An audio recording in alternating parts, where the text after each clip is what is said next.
Yo, what's up YouTube? I hope you're all doing well. If you're new here, my name is Danny James, and in today's video I'm going to be showing you how to edit music videos like George Buford. George has really established himself in the industry as a director and also as a creative editor, and I think he's been able to find his style, which is I think the goal for every editor, to have your own unique and distinctive style, and that's what I will be particularly covering in this tutorial. If you do end up enjoying this content, kindly give it a like, subscribe if you're also new here, and hit the notification bell so that you never miss any of my uploads. I'm going to try to organize my thoughts and the concepts of this tutorial in order of easy to hardest according to what I perceive it to be. So just bear with me throughout the course of this tutorial. One of the things that makes his videos really unique is the use of overlays throughout his videos, and in particular the film damage overlay films. I can quickly direct you to a YouTube channel, Think Make Push. He's a really great guy. He also has a website which has tons and tons of more overlays, and he's also providing some free ones which you can find here. Just go to the popular and you want to look for something like these film damage overlays. It's something that George uses a lot over his videos, so I'll just show you a typical example. I'll grab the ones that I've already downloaded, just bring them into my project bin. Something that looks like this, you just simply drag it on top of your clip, go to the effect controls, change the blending mode from normal to these ones here, the lighten and screen. This is how you can quickly emulate his style. So once you've done something like this, it doesn't have to end there. You can add additional overlays to make this style pop up. So I can add some more overlays like these ones. I got them from the same YouTube channel that I just showed you about. Just drag an in and out, put it on top, or you can even place it below that one so that it stays within the other overlay, and then change the blending mode again. And once you add that overlay, you can see the different looks that add up together with that. It makes it really unique and easy to work with. Another thing that he also utilizes throughout his videos is making sure there is continuous movement by zooming in and scaling into the videos. So if you have your 3 clips right here, I'll just disable these overlays that we just added. What he just does, go to your effects and look for transform. I'll just highlight our clips and then drag the transform on all of them. Go to the effect controls and add properties for scaling, add a stopwatch so that it starts at 100, and then increase that value. You can even go up to 120, 140 depending on your clip, and even the amount of frames between each of them. Once you do that, disable using the compositions shutter angle and create your own shutter angle. Anything from 90 degrees to 360 should ensue. So I'll put something at 180 degrees, and I'll do the same thing on these other 2 clips. 100, drag that keyframe to the beginning, and then scale in, put that keyframe to the end, change the shutter angle, and I'll do the same to this other clip.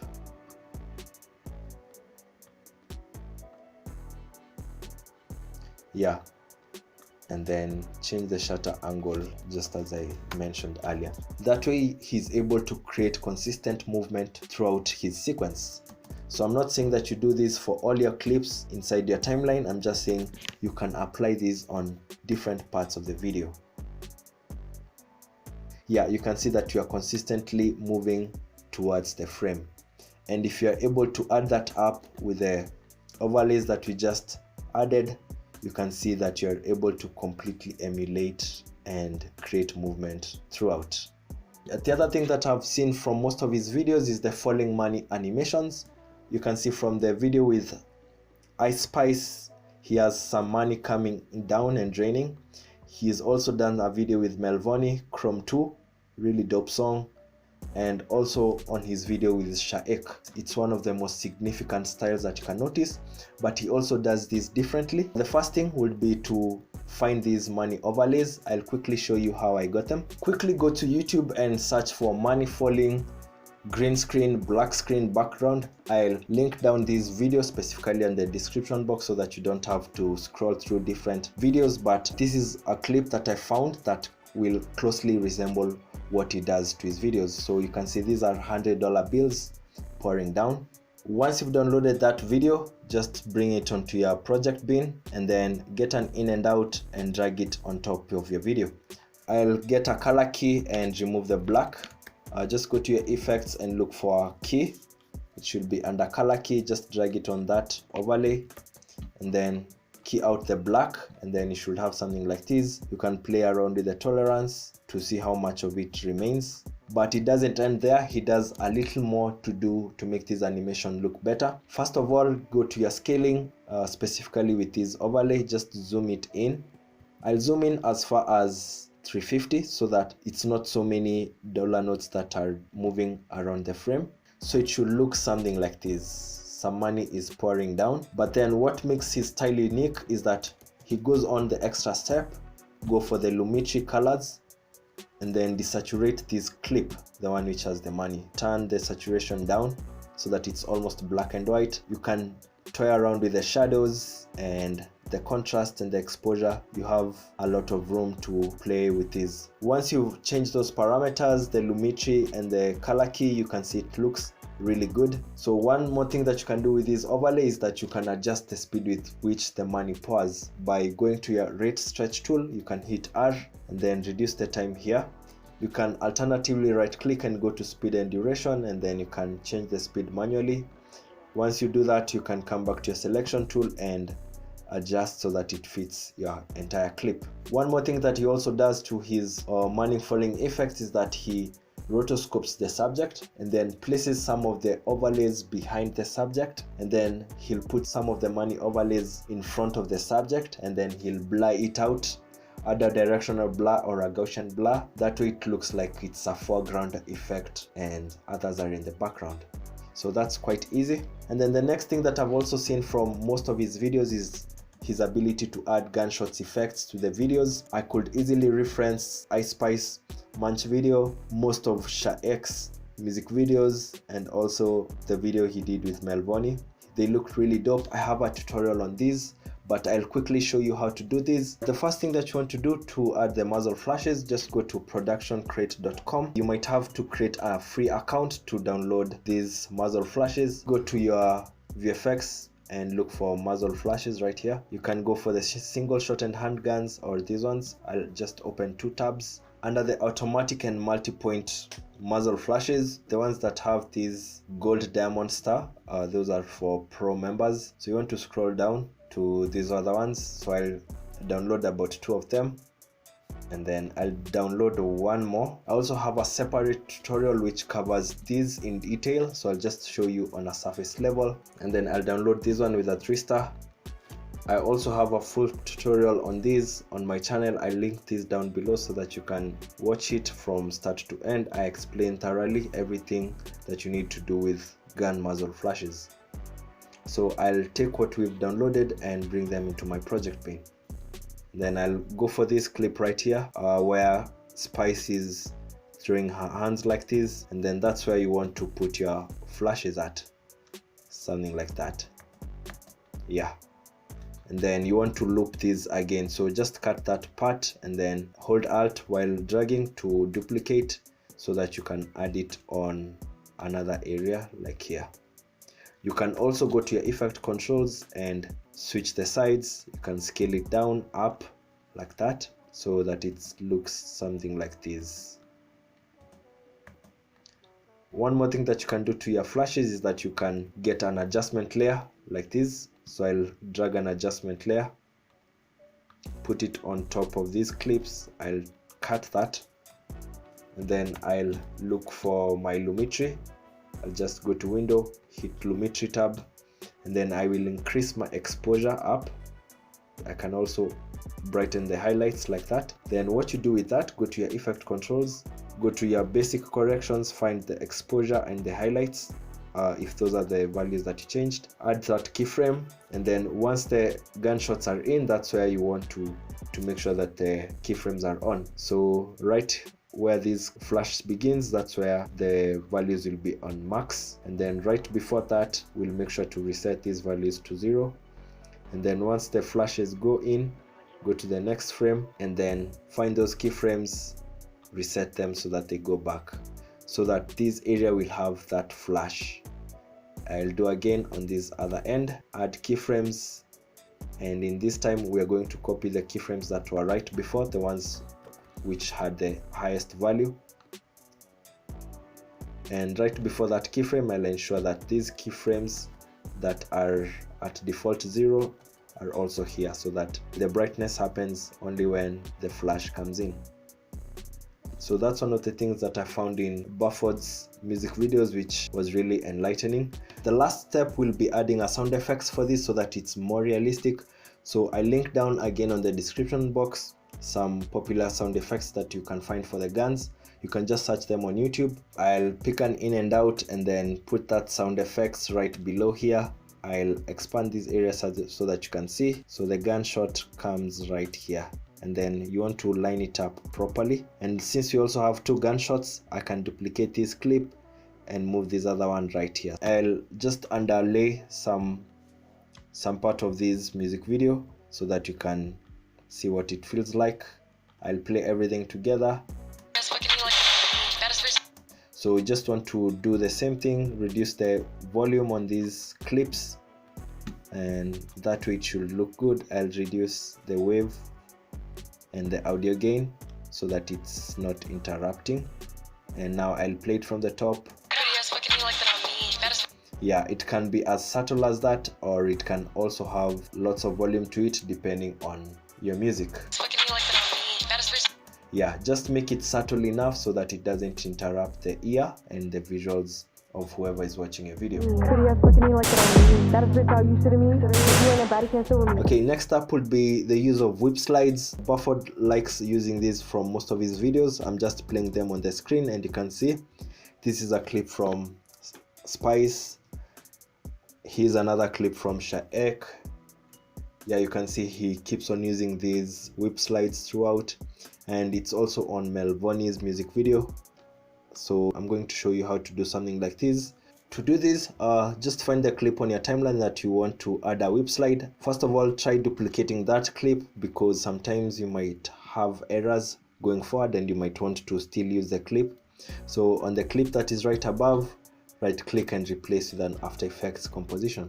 Right on After Effects, you just want to get the roto brush tool right here and double click on your clip, go to the first frame, and then I will isolate the subject for the next couple of frames. It's done freezing. Now I'll move back to my comp layer. I'll also switch back to my selection tool. Here's our rotoed layer, looking really smooth. You can adjust these parameters if you need to, like the feathering and also how it shifts the edge, just to make it smoother. Duplicate that clip and then remove the roto brush from the layer that is down below. So I'll just delete the roto brush so we have the subject in this clip. Just go to your effects and look for an offset. Drag it onto that clip, and then just go to these parameters, add a keyframe for the shift center, hit U so that you can see that keyframe, push it to the beginning, and then you can go about right here, even if it's right here in the middle, and then take this value to the left. I'll let it rotate a couple of times and then it should come back to the initial points. Our animation should look something like this.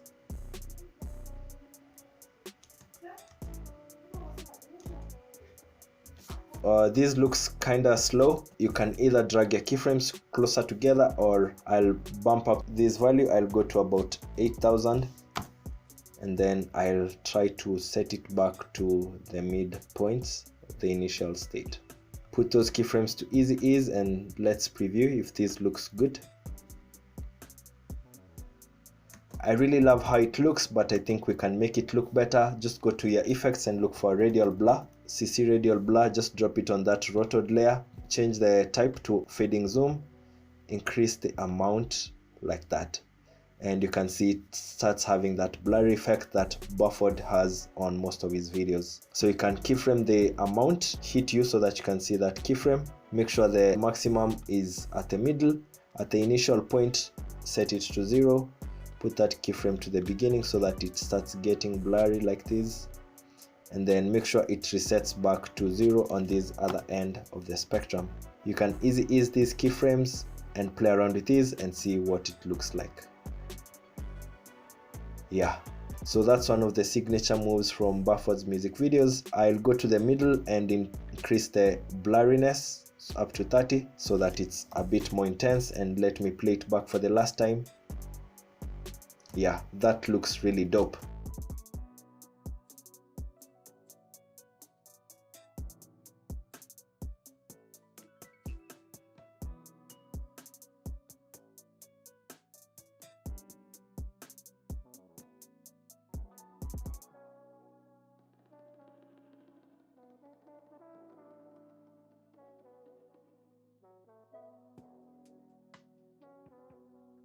Moving on to the next one will be the use of exotic glow animations.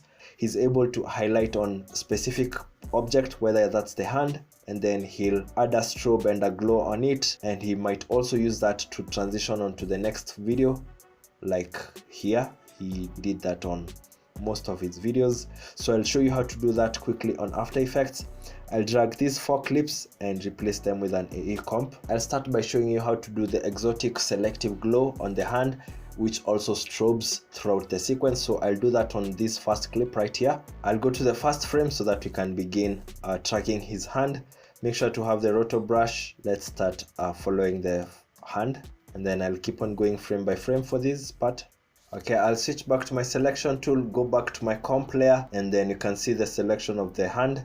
You can adjust your parameters just as I showed you earlier. That looks good.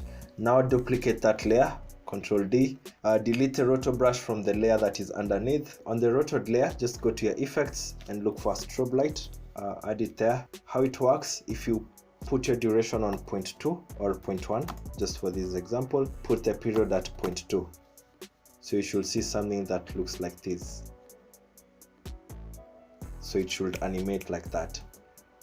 Afterwards, go to your effects and add a glow. I've been using the Red Giant Universe glow for almost all my tutorials. I'll just add a sapphire glow this time. And then I'll increase the brightness, and I can also increase the threshold to increase the glow. If we preview it, this is basically how you can add that glow, but I prefer a 0.1 to 0.2 right here on these values. It's quite fast and doesn't stay on for long. So you can use this technique to transition from clips to other clips. So let's say we are transitioning from this clip. I've already changed the label colors. What he'd typically do, first I'd rearrange my clips, and then I'd get a rotor brush of this next clip just for the first few frames. Let's say about 5 frames. I'll hit Ctrl Shift D, and then let's rotor brush this small layer here. It doesn't have to be a perfect rotor brush, just something basic, and then follow it for those 3-4 frames. I'll go to the next frame, just following this through like that, and then I'll freeze this selection.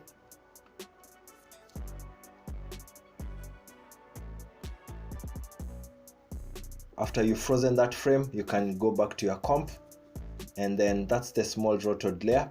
Just go back to the other layer which we created these parameters. You can copy the strobe light and the sapphire glow, paste them on this new layer, and then drag these 2 clips so that they overlap over this first clip.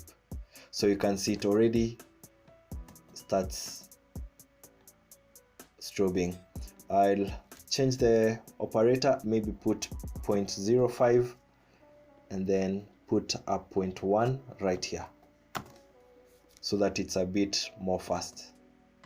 You can clearly see by changing the parameter to a 0.05 and the other one to 0.10 makes it even more interesting to this transition. So that's exactly how George is able to do these unique transitions. Yeah, that's really it. If you were looking to edit your videos like George Buford, that's how you go. You can see the different styles and methods that he uses for most of his edits.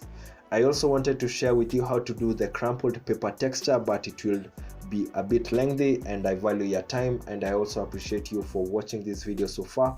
I have a separate tutorial on this. I will link it down below so that you can follow it up. It's really crazy and wavy, and very fun to do. That's really it from me today. I hope you did enjoy this video, and if you've been looking to edit your video and emulate George Buford's style of editing, this is how you do it.